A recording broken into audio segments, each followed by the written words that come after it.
पुण्यात कायदा आणि सुव्यवस्थेचे 3-13 वाजलेत। भवानीपेठ, रामटेकडी, कोंढवानंतर आता धनकवडीमध्ये गुंडांनी धुडगूस घातला असल्याचं आपल्याला बघायला मिळतंय। तर धनकवडीमध्ये दहशत निर्माण करून गुंडांनी गाड्यांची तोडफोड केली आहे। त्यामुळे नागरिक मात्र आता भयभीत झाले असल्याचं आपल्याला बघायला मिळतंय। पोलीस पेट्रोलिंग करत नाही आणि हा आरोप स्थानिकांचा आहे।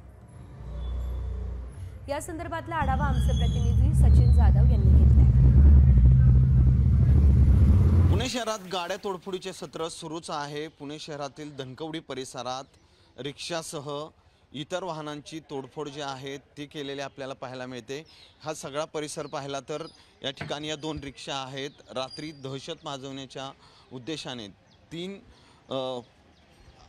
संशयित आरोपींनी खरं तर या गाड्या फोडल्या असल्याचं स्थानिकांचं म्हणणं आहे। 3 रिक्षा आणि इतर 4 चाकी वाहनंही या ठिकाणी फोडण्यात आलेले आहेत। 2 स्कूल बसचा समावेश आहे। रात्री 12:30 वाजता माझ्या शेजारच्याचा फोन आला की तुझी गाडी फोडली म्हणून, आणि मी बाहेर आलो त्यावेळेला कळलं की आजूबाजूचे नागरिक पण आलेले आहेत सगळे। सो ते केल्यानंतर आम्ही पोलिसांना फोन केला लगेच 112ला, कारण इथे जवळजवळ 5 ते 6 गाड्या फोडल्या होत्या। 4 रिक्षा आहेत, 1 टेम्पो आहे आणि माझी सियाज आहे, असे 6 होत्या। साधारण 3 जण होते, CCTV मध्ये दिसत आहेत ते, आणि त्यांचा शोध चालू आहे आता पोलिसांकडे। कॅमेरामन सुमित सह सचिन जाधव, साम TV न्यूज, पुणे।